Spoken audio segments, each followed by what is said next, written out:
Social মিডিয়ার সেই সব লোক এখন কোথায় গেল তাদের বড় কথা।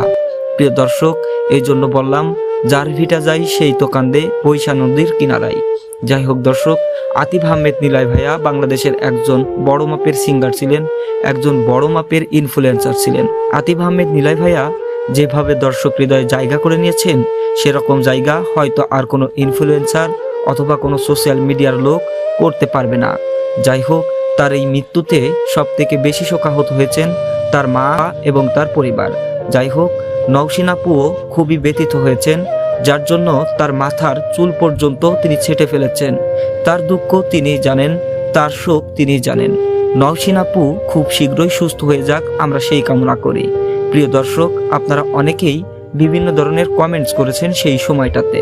নওশিন আপু কি সত্যিই আতিফ আহমেদ নিলয় ভাইয়ের মৃত্যুর সাথে সম্পৃক্ত ছিলেন? সেটা অবশ্যই কমেন্ট করে জানাবেন।